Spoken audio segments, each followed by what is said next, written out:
हरियाणा पंचायत चुनाव में आज हम पहुंचे हैं रुपो माजरा।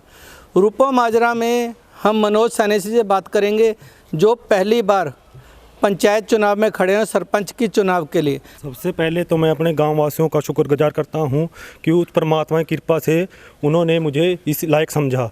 मैंने अपने गांव का सुधार करना है और अपने गांव में भाईचारा बढ़ाना है और जब तक मैं रहूँगा तब तक गांव में इलेक्शन नहीं होने दूंगा। मैं इसके बाद ना सम्मति का ही प्रचार करूंगा और 5 साल करके मैं आगे अपने भाइयों को ये सरपंची सौंप दूंगा भाईचारे से।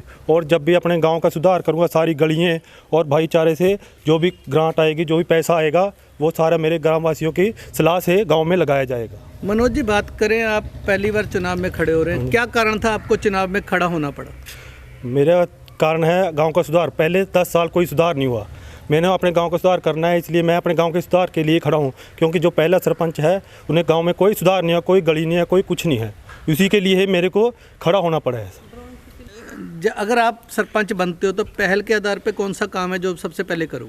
पहल के आधार पे मैं अपने सारे गाँव वासियों को इकट्ठा करूँगा, उनकी सलाह लूँगा। भाई किस चीज़ की परेशानी है, किससे आप पहले परेशान हैं, उनके सुझाव से ही मैं सारी समस्या का हल करूँगा। सर, मैं अपने गांव की हर सुविधा के लिए अपने गाँव वासियों से पूछ के सारा इंतजाम करूँगा और गाँव वासियों का भला करूँगा। सर, मेरी तो यही है, अभी मैंने अपने गाँव का सुधार करना है, गाँव को ऐसा मॉडल बना देना है कि दुनिया आके देखे यहाँ पे।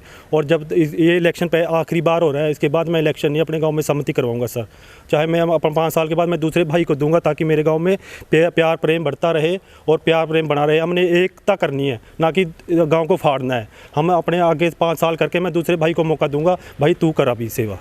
मेरा यही विचार है। सर, आपकी एक सोच बहुत बढ़िया है कि आप ये चाहते हो 5 साल के बाद मैं किसी और को दूं। हाँ, और ताकि मैं और मेरे गांव में प्यार प्रेम बढ़ा रहे और हर एक अपना सरपंच करके अपने गांव की सेवा करे। सर, तो बात करें यहाँ बुजुर्गों की एक पेंशन की बात आप कर रहे हो कि पेंशन आप घर घर में जो किसी की नहीं लगी उसको क्या करोगे? सर, उसकी भी कोशिश करेंगे सर, लगवाएंगे, पूरी कोशिश करेंगे, उसके साथ खड़े हैं सर। ठीक है, सभी के पेंशन जिसका जो हक है उसको दिलाएंगे सर।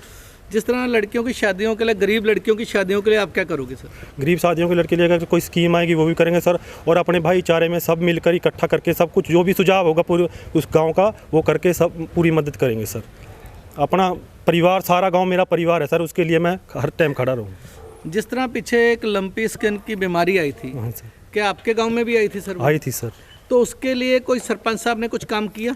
उसमें कुछ नहीं किया सर सरपंच नहीं, या किसी सरकार की तरफ से आपको कोई ऐसी हेल्प मिली हो, कुछ मिला हो? सरकार की तरफ से जो इंजेक्शन लगे हैं वो लगे हैं बस, और तो कोई हेल्प नहीं। कोई हेल्प नहीं मिली। इस तरह की अगर कोई प्रॉब्लम आपके समय में आती है, कुछ ऐसे मुद्दे उठते, तो आप उसके लिए आवाज़ उठाओगे? जरूर सर, ठीक है सर, उसके लिए आवाज़ भी उठाऊंगा और गांव सरकार से मांगूंगा और गांव से भी अपने हेल्प मांगूंगा। इकट्ठा करके जो भी मेरे से होगा इस काम में लिए मैं पैसे लगाऊंगा अपनी तरफ से भी, और गांव को भी इकट्ठा करके उनसे भी सलाह लेके पैसे इकट्ठे करके हम जरूर काम करेंगे सर।